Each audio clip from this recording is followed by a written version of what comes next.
The Ten Commandments wasn't just Cecil B. DeMille's swan song. It was a 4-hour act of directorial defiance that nearly killed him, bankrupted Paramount, and spawned a nationwide publicity stunt so successful it's still triggering Supreme Court cases 70 years later. Behind those towering sets and parted seas lay a production that employed 25,000 extras, rejected Audrey Hepburn for having the wrong chest size, dumped 36,000 gallons of water into parking lots, and convinced America to erect religious monuments as movie advertisements. DeMille climbed 130 feet while having a heart attack. Actors trained like bodybuilders to intimidate their co-stars. An orgy scene lasted 3 weeks. And through it all, a 75-year-old director proved that when you're making biblical history, you don't just follow God's commandments, you make your own. Today, we're revealing 20 weird facts about the 10 Commandments. From spray-painted popcorn to dying actors delivered by ambulance, this production demanded miracles both on and off screen. Plus, stick around for the bonus fact about the plague scene so ridiculous that DeMille himself couldn't justify keeping it in the final cut. Let your people scroll down. Fact number 1.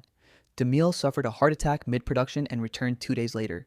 During production, Cecil B. DeMille climbed 130 feet to check a faulty camera perched on one of the giant gates used during the Exodus sequence and suffered a heart attack. He took 2 days off, then returned to work against his doctor's orders to complete the film. Picture this: a 75-year-old director scaling a ladder equivalent to a 13-story building in the Egyptian heat to personally inspect camera equipment. Not delegating, not sending an assistant, climbing himself. His heart gave out halfway up, but DeMille refused to let something as trivial as cardiac arrest stop him from finishing his masterpiece. The film made DeMille the oldest working Hollywood director during production. 2 days. That's how long it took for DeMille to decide that dying could wait until after the film wrapped. He returned to set with the same dictatorial energy, barking commands through his megaphone from atop cranes and scaffolding his jodhpurs and riding boots, as much a part of the production as the pyramids themselves. The 10 Commandments would be his final directorial effort before his death in 1959. He knew it. Everyone knew it. And DeMille treated it like a man racing against mortality itself. Fact number 2. It was the most expensive film ever made at $13.5 million. The negative cost was $13.5 million. To understand how staggering this budget was, consider that $13.5 million in 1956 translates to roughly $122.5 million in today's money. Not expensive by modern superhero standards, but in 1956, this was financial insanity. Paramount executives watched in horror as DeMille constructed the largest sets in film history, employed armies of extras, and shipped his entire production to Egypt for months of location shooting. The studio hedged their bets, keeping distance from what they assumed would be a spectacular failure. The film would go on to make $100 million worldwide, a staggering haul in the late 1950s. Paramount would recoup the film's huge $13 million budget in the US in 1 year, with 10% of the gross coming from just one cinema, the Criterion in Manhattan. Every dollar showed on screen, massive sets, thousands of costumes, real flowers shipped from Hawaii and British Guiana, entire Egyptian temples reconstructed in Hollywood. DeMille proved that sometimes you have to spend like Moses parting the Red Sea to actually part the Red Sea. The gamble paid off so spectacularly that the film remains the 8th highest grossing movie of all time when adjusted for inflation. Fact number 3. The production employed 25,000 extras and 15,000 animals. 25,000 extras were employed. At least 14,000 extras and 15,000 animals were used in this movie. This wasn't CGI. This wasn't digital crowds. Every single person you see fleeing Egypt, building the pyramids, worshipping the golden calf. DeMille commanded an army larger than some actual military forces, coordinating tens of thousands of bodies across the Egyptian desert. Managing this chaos required megaphones. Q guns fired into the air just to signal action, and production assistants whose sole job was preventing extras from dying of heat stroke. Add 15,000 animals and you have a production that resembled actual Exodus more than filmmaking. The logistics alone boggle the mind. Feeding everyone, costuming everyone, positioning everyone so the shots look spontaneous rather than staged. Modern productions fill backgrounds with digital humans because coordinating real crowds on this scale borders on impossible. DeMille did it anyway, because when God moves thousands through the desert, DeMille wasn't about to settle for dozens. Fact number 4. The Red Sea parting cost $1 million and took 6 months. The Red Sea sequence took 6 months to film and cost $1 million. $1 million for a single sequence, but DeMille understood this would be the moment audiences remembered forever. A colossal tank with a wide trough running through the middle was constructed on the Paramount Studio backlot. It was so huge that the fence separating the Paramount and RKO lots had to be taken down to accommodate it. Hundreds of thousands of gallons of water were released into each side of the tank, but the real magic came from engineering reverse reality. Thousands of gallons were released from elevated tanks onto a huge ramp measuring 8632 FD. The resulting shot of water crashing down the ramp was turned upside down and looped in the lab to give the effect of the water reaching upwards. The shot was duplicated and reversed for the opposite wall of sea. Water falling became water rising. Physics surrendered to cinematography. These efforts were just part of the raw material for the final effect. They were combined with shots of miniatures, location footage from Egypt, and traveling mats of portentous billowing clouds to build a final composite effect that comprised around 30 separate elements. 6 months, 30 elements, $1 million, one unforgettable miracle. Fact number 5. Audrey Hepburn was rejected for being too flat-chested. In October 1953, DeMille said he wanted Audrey Hepburn to play the role of Ramesses' wife, Nefertiti. In February 1954, his office was said to be full of photographs of Hepburn, but he later noticed her figure was not curvaceous enough for Nefertiti's form-fitting gowns. Let's be clear about what happened.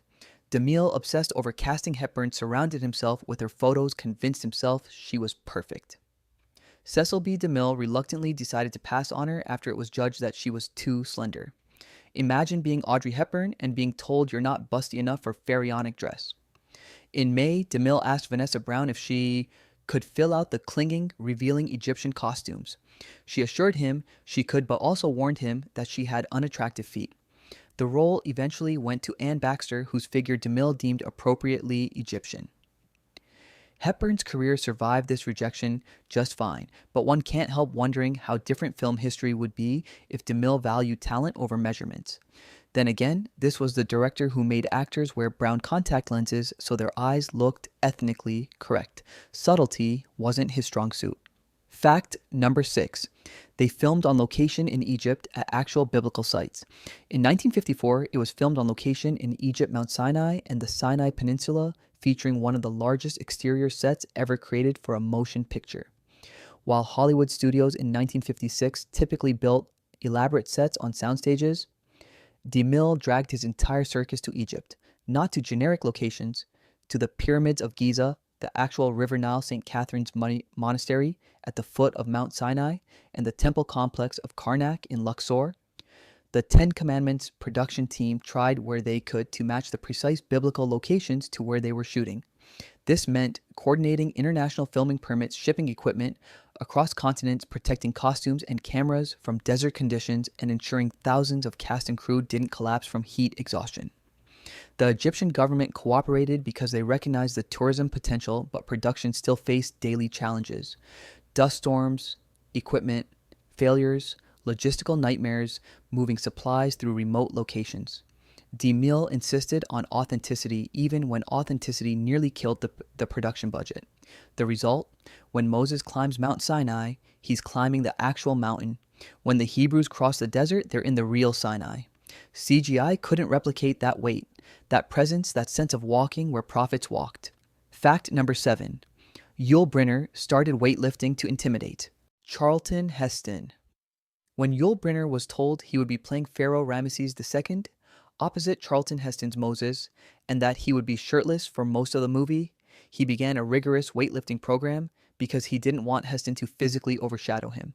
This wasn't method acting, it was competitive vanity. Brynner knew that Heston's natural physique could dominate every scene, and being shorter than Heston made the problem worse. So Brynner hit the weights like a man preparing for battle. That explains his buffer than normal physique during The King and I, which he made just after this film. The result? 2 shirtless titans thrusting their chests at each other across DeMille's biblical epic, each trying to assert physical dominance through sheer muscle mass. Viewers watching the film can sense the tension. Heston later said that Brynner gave the best performance in this movie.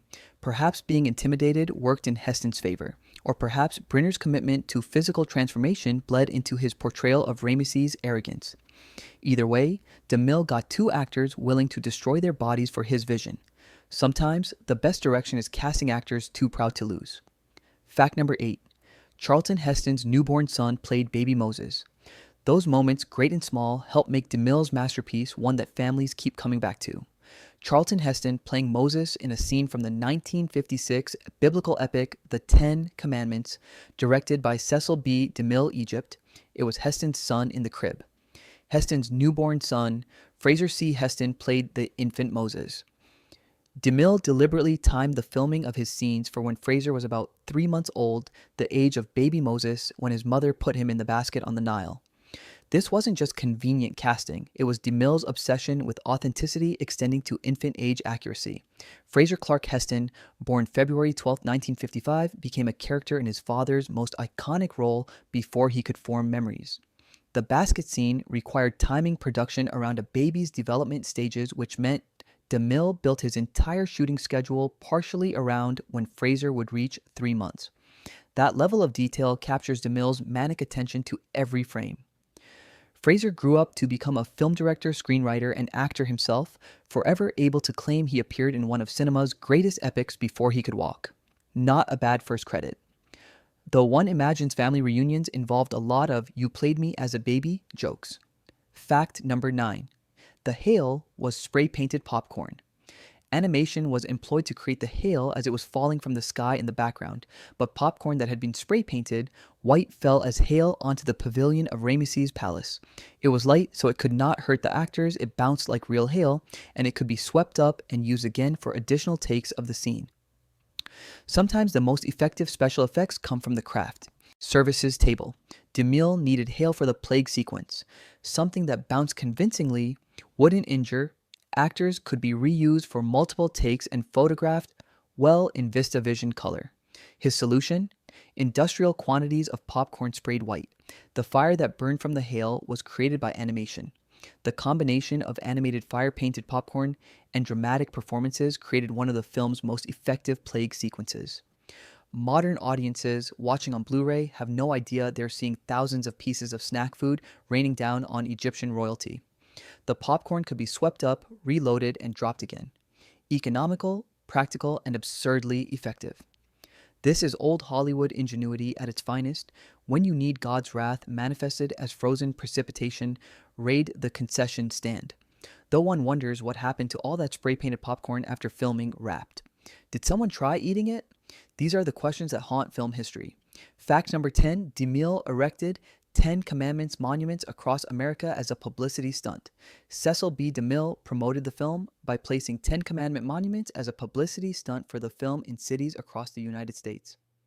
This wasn't just marketing, it was cultural infiltration disguised as civic improvement. Starting in 1951, Judge E.J. Rugemer, an Eagles member, had spearheaded a movement to distribute copies of the 10 Commandments for public placement in courtrooms and schools. At least 1,000 prints had already been distributed when DeMille joined the cause, helping dozens of local FOE groups raise money to erect statues of the 10 Commandments. DeMille saw Rugemer's campaign and recognized promotional gold. Rugemer, DeMille, Heston, and Brynner attended dedications for many of the 150 granite 10 Commandment monoliths that were constructed in 34 states and Canada. Picture Charlton Heston showing up to dedicate granite tablets in small-town America, positioning the film as religious event rather than commercial entertainment. By coincidence, the 10 Commandments was reissued to theaters in 1961 when the tablets were installed only 75 feet from the Capitol Rotunda in Austin. Thus, DeMille gained promotional clout even from beyond the grave. The monuments remain, many now centers of Supreme Court battles over separation of church and state. A movie publicity campaign became permanent American infrastructure. That's not just marketing genius. That's cultural warfare won through granite and showmanship.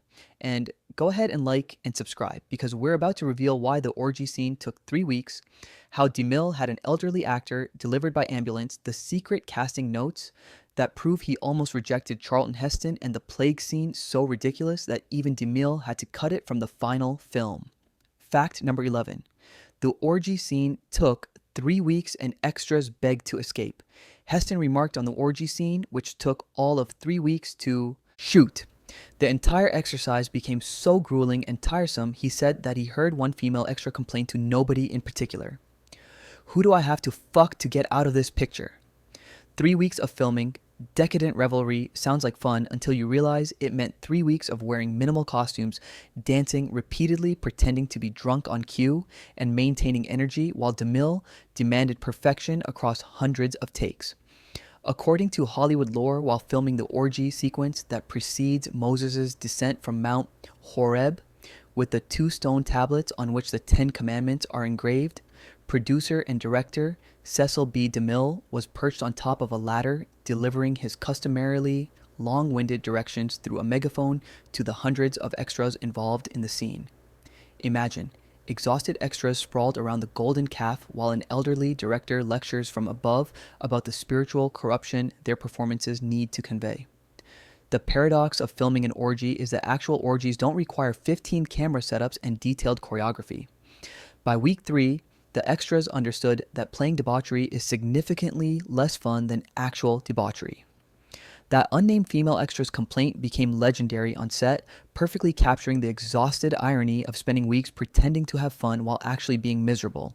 The orgy that took 3 weeks proves that movie making transforms pleasure into labor. Fact number 12. Charlton Heston was chosen because he looked like Michelangelo's Moses. Charlton Heston was chosen for the role of Moses by Cecil B. DeMille because he bore a resemblance to Michelangelo's statue of Moses in Rome. This casting decision wasn't about acting ability, it was about bone structure. DeMille saw Heston's face and recognized the same angular intensity, the same commanding presence that Michelangelo captured in marble centuries earlier. Heston later played Michelangelo in The Agony and The Ecstasy. So Heston went from playing the statue's subject to playing the sculptor who created the statue, a strange circle of artistic representation. DeMille's analysis of Charlton Heston was especially tough in his secret screen test diary. "Has a sinister quality," he wrote in 1950. "You believe him, but he's not attractive." He goes on, "Find out if he has some humor. Everything I've seen him in, he's dour." Despite these reservations, DeMille recognized that Moses required exactly that quality: sinister believability rather than conventional attractiveness. The role needed someone who could convince audiences they'd spoken with God and lived to enforce his will. Heston's face, carved like Michelangelo's Moses, suggested a man capable of bearing divine authority. Fact number 13. Charlton Heston personally requested to be the voice of God. Charlton Heston personally requested to Cecil B. DeMille to let him be the voice of God at the scene of the burning bush, and DeMille agreed. Think about the ego. Required to ask your director if you can voice God while simultaneously playing Moses. But Heston understood something profound. Moses hearing God's voice is Moses hearing his own calling internalized. There's a bit of confusion when it comes to who actually voiced God in the film. Wikipedia officially credits Charlton Heston as the voice of God at the burning bush, although he was uncredited.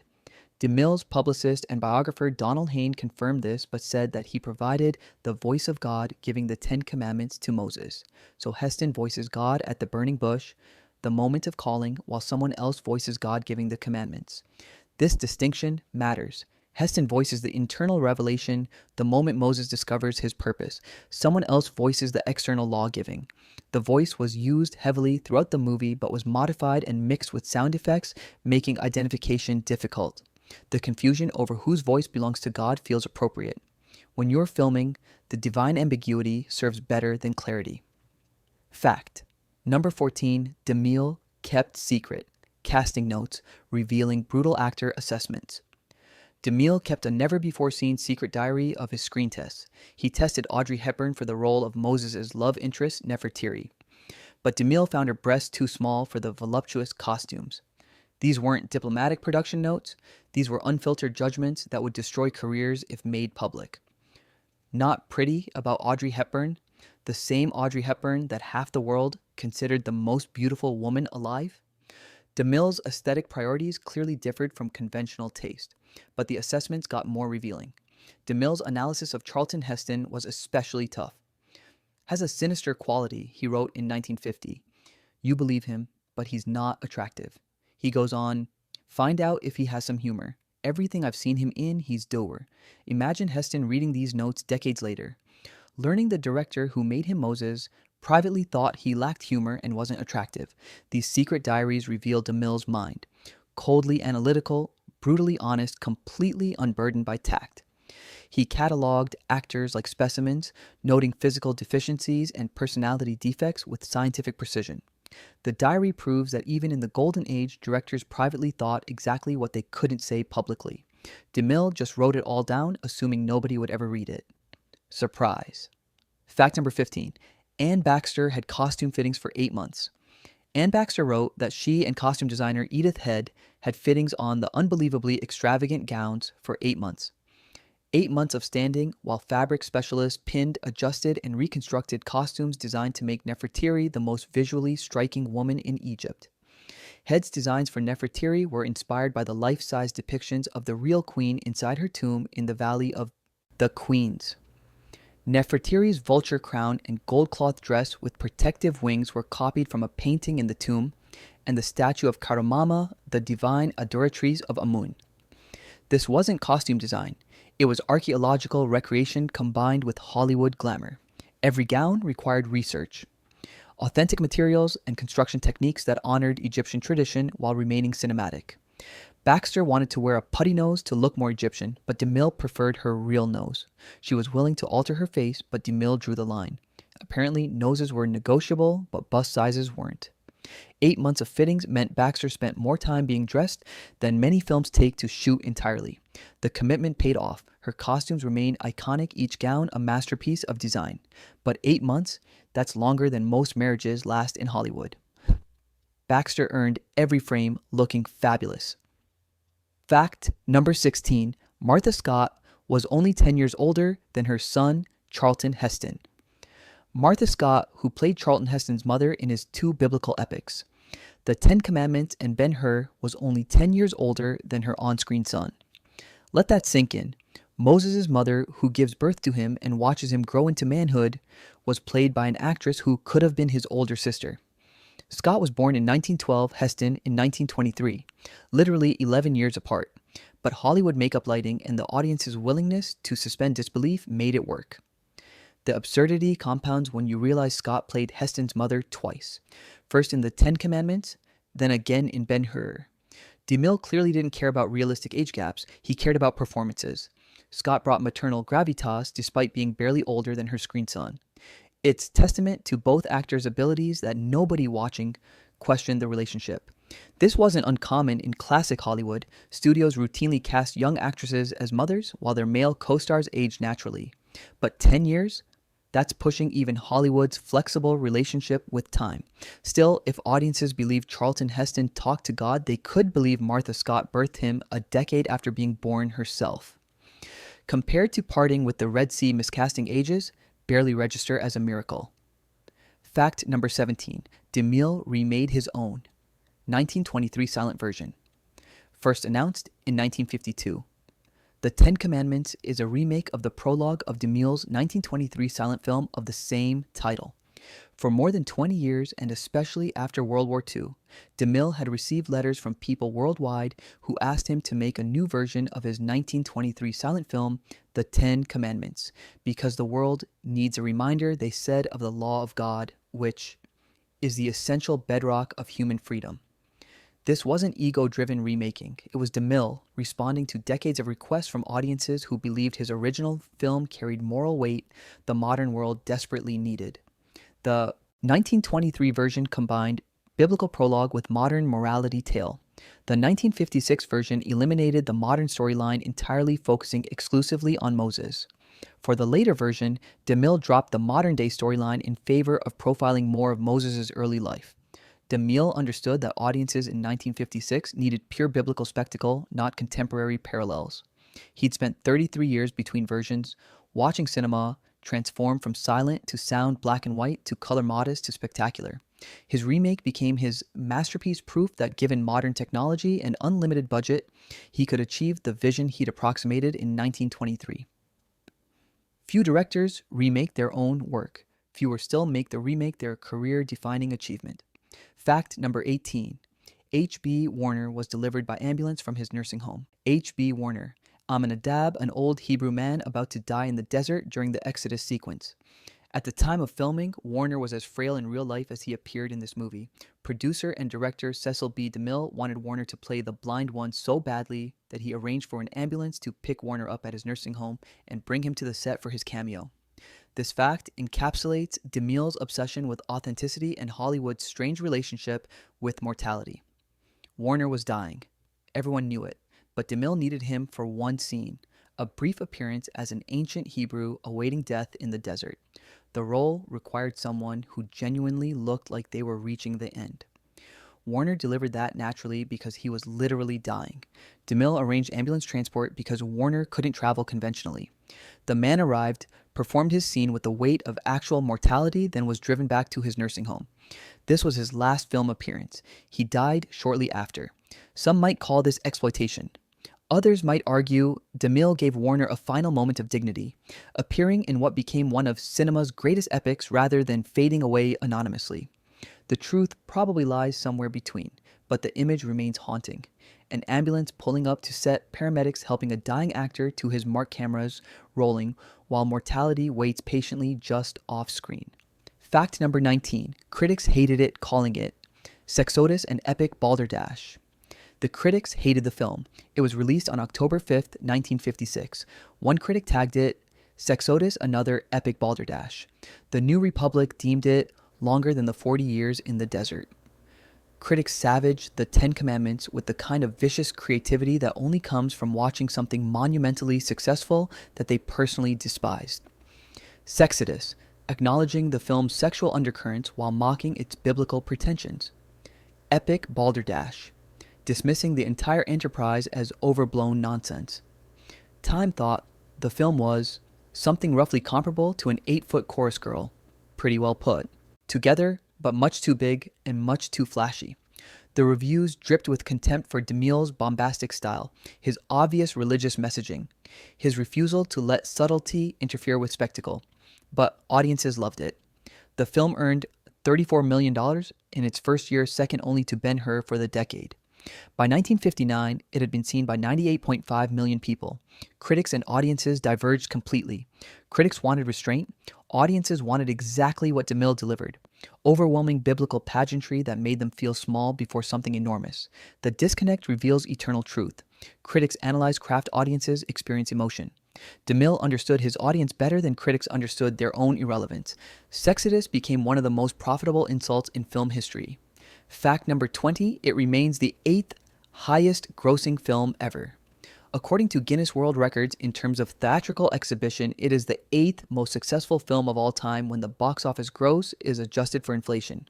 Today, its inflation-adjusted total ranks 5th all-time behind Gone with the Wind, Star Wars, and The Sound of Music. Number S tells stories. $122.7 million box office in 1956 translates to over $1.2 billion in modern currency. It was the most successful film of 1956 and the second highest grossing film of the decade.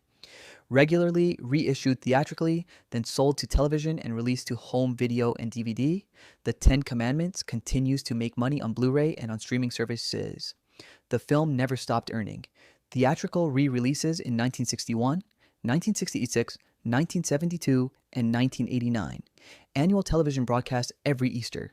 VHS sales, DVD special editions, Blu-ray collector's sets, streaming rights. The Ten Commandments became perpetual revenue, a gift that keeps giving across 7 decades and counting. 10% of the gross coming from just one cinema, the Criterion in Manhattan.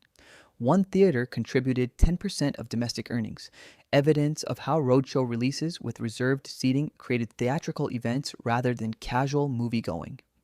DeMille's gamble, financing his own film when Paramount refused, made him wealthier than any director's fee could have.